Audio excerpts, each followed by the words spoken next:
E aí, pessoal, tudo bem? Tô aqui hoje com a minha companheira, né, de profissão, a Aniela. Oi.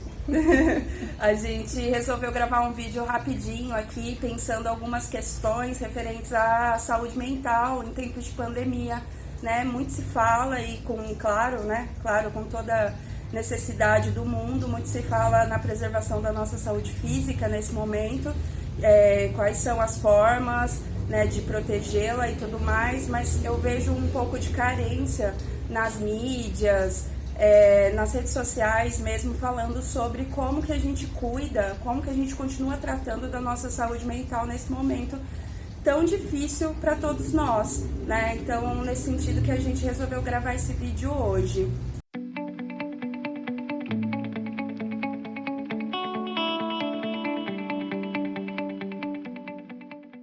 Uma das questões muito importantes que eu acredito que a gente tem que pensar, Anne, quando a gente fala da questão da saúde mental nesse momento, é pensar que esse discurso, essa conversa sobre saúde mental, ela já vem sendo feita há muito tempo, assim, com maior profundidade. Se a gente pega, por exemplo, algumas décadas atrás, assim, década de 70, década de 80, quando a psicologia vai se fortalecendo enquanto profissão aqui no Brasil, a gente não vê uma discussão tão ampla sobre a necessidade de cuidado com a saúde mental. Muito pelo contrário, a gente vê ela secularizada, né? Mas a partir dos anos 2000, principalmente com os índices alarmantes de depressão no mundo e ansiedade, entre outros sofrimentos psíquicos, a gente vê essa preocupação acontecendo de uma maneira mais responsável, de uma maneira mais profunda. Então, essa discussão já vem sendo feita e nesse momento de pandemia, ela na verdade se prolonga. Essa discussão continua acontecendo, né, de uma maneira mais profunda, porque a gente está passando por um momento inimaginável, por mais que a gente tenha passado por momentos parecidos na história, né? Eu acho que nenhuma de nós aqui, acho que nenhum de vocês aqui viveu, por exemplo, que foi a gripe espanhola, seja no mundo, seja no Brasil, que eu não sei se vocês sabem, a gente teve muitas pessoas mortas em decorrência dessa gripe. Então, pensar o que essa pandemia traz pra gente em relação à nossa saúde mental, em relação às perturbações emocionais que podem acontecer nesse momento, é mais do que imprescindível, é uma questão de sobrevivência, porque o nosso corpo e a nossa mente estão ligados, né? Nosso corpo e nossa mente funcionam num conjunto. Então, por isso eu chamei a Anne aqui pra gente pensar algumas questões. O que você pensa, Anne, assim, de primordial, assim, quando a gente fala em pandemia e saúde mental, o que vem na sua mente? Na verdade eu não tô conseguindo pensar muito de forma estruturada, né? Acho que a gente tá se havendo com um turbilhão de coisas que aparecem e que a gente vai reeditando isso, para não dizer, pelo menos a cada 24 horas a gente tem se atentado a um aspecto novo, a um aspecto diferente, né? Para mim, o tempo todo vem essa questão de que a gente precisa reeditar mesmo a forma de pensar, a forma de olhar para o outro, focar na questão da comunidade, da coletividade, então que é isso que você falou no início do vídeo, a gente precisa cuidar de garantir o isolamento nesse momento, né? E isso vai trazer consequências para a nossa vida relacional, para a nossa vida psíquica, para um monte de coisa, né? Eu penso que é a gente seguir consciente, né? E seguir atentos a esse aspecto também, porque às vezes a gente fica muito, muito cuidadoso com aquilo que é prioritário, que tem que cuidar, com álcool gel, com lavar e tal, e a gente se desconecta de olhar pra gente mesmo, de conseguir fazer o movimento de estar consciente de como a gente tá. Como isso está me abalando, eu tenho estado mais ansiosa, tenho batedeira, sei lá, eu quero ficar mais sozinho, eu quero sair de casa e agora eu não posso, né? Eu quero estar com as pessoas e agora eu não posso. Então eu acho que é muito uma questão de um movimento da gente estar consciente, se observando, mas muito mais atentamente nesse momento. Eu acho que já é o que a gente deveria fazer, muitas vezes não faz. Agora eu penso que a gente tem que estar realmente atento a como o nosso corpo e a nossa mente está reagindo a tudo isso, porque é novo, ninguém vai passar um vídeo ou nada que tenha um protocolo ou algo que se saiba do que fazer. Então lidar com isso do imprevisível, de uma mudança que foi forçada, né, não esperada, e do desconhecido é sempre um desafio emocional enorme, né? E cada um vai lidar com isso de um jeito, até por isso que não tem um crivo, né? Eu penso que a grande pira é a gente conseguir se observar, tá atento, porque assim, em alguns momentos pode ser que a gente precise de ajuda, né? Que a gente não vai conseguir acalmar isso tomando um banho ou indo no quintal, na varanda e olhando o céu, que talvez essas pequenas estratégias vão ajudar bastante, mas vão chegar momentos onde a gente vai precisar pedir ajuda. Então, a gente estão criando novos canais, muitos atendimentos gratuitos, plantões online. A sociedade psiquiátrica está se organizando nesse sentido, então ficar atento. Se eu precisar ajuda, só eu vou saber, eu tô lá isoladão. Então, de saber esse momento de pedir, né? De entrar em contato com familiares, com amigos, com profissionais psis, com a rede que se fizer possível nesse isolamento, né? Acessar a rede mais do que nunca. Mais do que nunca. Né? Isso que a Anne falou faz muito sentido. Eu me lembro um pouco, me fez lembrar um pouco da minha prática, da minha outra profissão, né? Eu sou professora e eu trabalho com a alfabetização emocional das crianças. E nesse momento, nunca fez tanto sentido o porquê da alfabetização emocional desde cedo. Porque reconhecer como eu tô hoje, quais são as emoções que me povoam, aquilo que está mudando o meu comportamento, me deixando mais agressivo, mais isolado, mais deprimido, vai muito ao encontro de eu saber reconhecer as emoções, de eu saber o que é uma raiva, o que é uma tristeza, o que é uma agressividade, né, de que forma a mudança da conjuntura em que eu estou vivendo contribui para que essas mudanças aconteçam de uma maneira mais agressiva para o meu corpo e para a minha mente. Então eu acho que buscar entender, né, o que são as emoções, como que elas povoam o nosso corpo. Emoção é diferente de sentimento, né? Emoção ela está sempre em movimento. O próprio nome, né, em latim já vem falar um pouco disso. Então, assim, é normal que várias emoções povoem a gente nesse momento, mas o que não é normal é a gente se manter num estado crescente de pânico, de ansiedade, de falta de respiração por pensar nas incertezas daqui para frente. É normal que isso aconteça pontualmente, mas quando esse estado persiste, é a hora de procurar ajuda. Sim. E mesmo que essa ajuda não esteja acontecendo agora de maneira presencial, no sentido de preservar os próprios psis, mas preservar o coletivo, porque essa pandemia nos chama a pensar o coletivo, esses psis não pararam de trabalhar, né? A gente está agora numa instância que todo mundo já está acostumado a usar, pelo menos essa última geração, que é a internet. Então, acho que é muito importante pensar nessas questões. Uma coisa que eu tenho pensado bastante em relação quando eu penso pandemia, né, me vem a palavra isolamento. Então, isolamento no sentido de preservar a população para que esse contágio não aconteça. Ok, é isso mesmo que tem que acontecer. Quem não está fazendo isso está fazendo errado, viu, gente? Só que o isolamento historicamente não nos é muito caro, né? O ser humano é um ser social, a gente vive em sociedade, em comunidade, a gente precisa da comunidade tanto para sobreviver fisicamente, mas principalmente emocionalmente, a gente precisa estar em contato com o outro. E aí, agora nesse momento de isolamento forçado, né, para conter essa pandemia, é que todas essas questões referentes à saúde mental podem aflorar. De repente, coisas que estavam lá escondidas, camufladas, nesse momento começam a aflorar. De que maneira assim, que você pensa, Anne, o isolamento nesse momento? Assim, quais são as partes positivas, as partes negativas? Eu acho que as partes negativas estão meio postas, né, em relação a isso geral, né, da população, do medo, da morte, do adoecimento. Eu acho que tem um aspecto sempre negativo daquilo que não é escolha, né? Que a gente sente perdendo autonomia. Então, assim, lidar com as próprias renúncias é muito difícil, né? Sempre. Não é fácil lidar com renúncia, a gente vê isso diariamente, assim, na clínica, na nossa vida. Então, eu acho que vai ser um desafio muito grande da gente conseguir acolher, né, essas nossas renúncias e aceitar para conseguir acolher essas renúncias. Eu acho que isso é algo difícil. Para muitas pessoas vai ter um enfrentamento relacional em relação às famílias dentro de casa, então tem muitos conflitos que já se fazem presente e cada um às vezes vai buscando o seu recurso de enfrentamento possível e muitas vezes esses recursos implicam numa convivência menor, em ficar mais fora de casa, né, em rotinas que vão sendo estruturadas dentro do que é possível, e esses conflitos agora vão estar ali postos dentro de um ambiente físico mesmo, né? Então eu acho que isso é uma dos desafios aí bem difíceis que vão aparecer.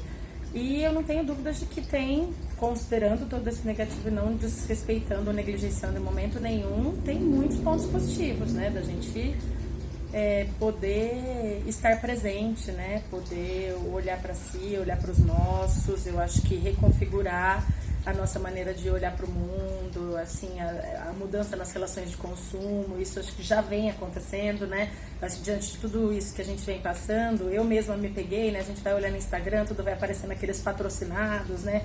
De propagandas que muitas vezes chamam atenção e tal, parece que nesse momento não faz sentido nenhum, assim, algumas coisas, nem vou colocar nome porque eu não quero nem prejudicar o negócio de ninguém, mas assim, realmente a nossa relação de consumo há de mudar. Eu não sei se a gente vai conseguir sustentar isso, se vai ser só temporariamente, mas a gente vai priorizando mesmo aquilo que é de mais importante, aquilo que é fundamental, né, para nossa sobrevivência, para as nossas relações. Eu acho que essa sensação de comunidade, eu fico arrepiada, assim, só de falar assim. Tive uma troca com uma amiga médica hoje muito forte, muito intensa, e ela trouxe muito isso em questão, assim, dos profissionais que estão se colocando à frente de tudo isso, de quem não está à frente, mas que se coloca também enquanto soldados, estando dentro de casa para ou atender gratuitamente, ou se abrir para o outro, ou fazer compra para o vizinho. Isso é algo que a gente tinha perdido em absoluto, né? Em absoluto. E poder estar vivenciando isso e resgatando isso na gente, isso da gente lembrar que somos iguais mesmo, independente de... Acho que essa horizontalidade que traz pra gente, eu acho que é algo de muito rico, que eu espero muito profundamente que a gente consiga carregar enquanto uma herança desse período difícil, que não seja só, seremos solidários ali por 2, 3, 4, 5, não sei quanto tempo, e que isso promova uma mudança muito significativa interna na gente. Eu acho que isso é muito positivo, além de muitas outras coisas que estão sendo faladas por aí. Lembrando que destacar o positivo desse momento não é negar, né? Nós somos seres complexos e somos seres de opostos e de conflitos, então cabe tudo isso na gente. A internet, ela é muito maravilhosa, mas muito perigosa também, né? E daí eu fico com medo tanto do extremismo do terror e do pânico, quanto o extremismo de um movimento de negação, que é só, olha que maravilhoso esse vírus, né? Sim, eu acho que traz muitas coisas boas, mas eu fico preocupada com as pessoas que em casa, assistindo algumas coisas na rede, se cobrem nesse sentido. Nossa, mas eu tenho que estar feliz, então eu tenho que estar aqui isolada e plena, né? Ou seja, mais uma cobrança que a gente faz em cima da gente mesmo. Então é conseguir aceitar tudo que vem, aceitar o medo, aceitar o choro, aceitar a alegria, aceitar a gratidão, aceitar a sensação de comunitário, aceitar um egoísmo que bate de vez em quando. Então que a gente consiga se perceber, aceitar e acolher isso que está trazendo. Eu penso nesse sentido. Eu acho que é bem isso, né? A Anne me contemplou assim nas questões que eu penso, enfatizando essa questão do positivo e do negativo, né? Até fiz essa pergunta: que você vê de positivo, o que você vê de negativo, mas essas questões elas acontecem todas em movimento, né? No que a gente chama de movimento dialético. A nossa vida, ela é permeada por um movimento de coisas que acontecem, de coisas que enfrentam essas questões que acontecem, e de novas sínteses, de novas coisas que acontecem a partir disso. E esse é um momento extremamente perturbador, extremamente incerto, que mexe com as nossas incertezas, e ao mexer com as nossas incertezas, mexe com as nossas angústias, com as nossas ansiedades, mas que ao a gente focar naquilo que de fato dá para focar agora, que são nessas relações mais próximas, né? Estar em contato, seja virtualmente, ou seja, as pessoas que a gente convive em casa, de uma maneira a resgatar os valores mais intrínsecos à humanidade, né? Que é a cooperação, que é a empatia. A empatia, a gente fala muito da empatia, mas talvez seja uma das questões assim emocionais mais difíceis de serem desenvolvidas, porque apesar do bebê, né, nascer, ter a questão da empatia ao nascer, a gente vai perdendo isso em uma sociedade que valoriza muito o consumo, como você disse, a individualidade, a superficialidade. E aí, nesse momento onde essas questões estão esvaziadas, então aquela bota que eu vi em promoção agora passou no meu feed e eu ia abrir, mas eu falei, opa, pra que eu vou abrir? Eu não vou usar a bota, né? Então, nesses momentos em que eu não consigo me apegar nessas questões superficiais e de consumo, né, que a sociedade trouxe pra gente até então, a sociedade capitalista, eu sou meio que obrigada, não sei se obrigada, mas eu sou convidada a olhar pra mim, né, a olhar as minhas questões, os meus desejos, as minhas angústias, a me conhecer um pouco mais, né, porque se eu negar isso, eu vou negar isso, mas eu vou esvaziar essa negação onde, né, em qual contexto que eu vou esvaziar? Eu não tenho, já que eu tô dentro de casa, ou pelo menos deveria estar. Então, é um convite que eu acho que pode ser muito produtivo e que pode deixar marcas muito generosas assim na gente pós-pandemia, mas também pode ser um momento de muito conflito, porque normalmente as pessoas, quando são convidadas a olhar para si, precisam, né, de um profissional da área psi para poder ajudá-las nesse processo. Então, pode ser um momento que gere muitas angústias, muitos medos, né? Muitos pensamentos diferentes dos pensamentos que a gente costuma ter normalmente na nossa vida comum, né? Cotidiana. Você pensa em algumas questões no sentido do cuidado mesmo, então está dado. O que será que dá para eu fazer então dentro de casa ou nesse momento, para além da cooperação e da solidariedade? Tipo assim, uma dica, se você pudesse dar. Eu acho que a dica eterna e de sempre é respirar, né? Acho que a respiração, ela é de verdade, assim, acho que muito fundamental, porque ela ajuda a aquietar o corpo e é meio que uma bola de neve, assim, a gente tem uma ligação, né? Somos um só, a gente tem uma divisão que é didática, né? Então, assim, o nosso corpo e nossa mente, eles funcionam totalmente em movimento. Então, quando eu consigo me aquietar um tanto, né? Respirar, relaxar o meu corpo, eu consigo também aquietando a mente. Eu acho que é um movimento que pode ajudar bastante até em relação do que a gente vai fazendo com o nosso corpo nos movimentos de tensão, porque a gente vai produzindo também alterações muito significativas no nosso corpo em relação à imunidade, inclusive, né? A relação de estresse com baixa imunidade já é mais do que comprovada, então já é conhecida por todos. Então, estar atento para cuidar disso, pra gente fortalecer a nossa imunidade. Então, eu não tenho, na verdade, dicas prontas, né? Nem parando, estamos aqui conversando, nem parando pra pensar, mas eu acho que se alimentar bem, tentar fazer algum tipo de atividade física em casa, eu acho que é fundamental também, porque ajuda na questão hormonal, né? A meditação, eu acho que quem já faz permanecer em atividades de yoga, né, alongamento, vai ter muita coisa online por aí, inclusive, né, acho que a Laura que vai fazer vários vídeos e quem também às vezes não tem esse hábito, quem sabe não é o momento, né? Exato. Então eu acho que assim, esse movimento de aquietar-se, de se permitir, tomar cuidado com a avalanche de coisas que vem, com a autocobrança dentro de casa, porque é isso, né? Vi até a discussão de uma outra amiga hoje mesmo sobre isso, de nossa, quantas atividades vem para fazer com os filhos, cursos online e tal, então aquilo que a gente acha que é um movimento de se aquietar e se resguardar já tá virando assim um outro movimento de aceleração dentro de casa, que eu vou ter que estar conectado o tempo todo, fazendo os cursos online grátis e os livros grátis que liberaram e, tipo, novas línguas e fazer todas as atividades pedagógicas com os filhos em casa o dia todo, tinta, tesoura. Então, assim, todos nós vamos precisar de um tempo para nos aquietarmos, para fazer nada, para respirar, para se conectar com o corpo, para tentar ir organizando tudo isso do lado de dentro e seguir de uma maneira mais saudável, né? É isso, é o que a gente chama de ócio criativo, né? Fundamental para nós, para as crianças, para os avós, todo mundo vai precisar disso. Isso. E o nosso ócio criativo às vezes vai ser deitado na cama vendo uma série mesmo, e qual o problema? Ou vendo um filme, ou ouvindo uma música. Quanto tempo faz que a gente não para ligar um som e deitar e ouvir o som? Porque normalmente a gente tá ouvindo o som, mas tá lavando louça, tá lavando roupa,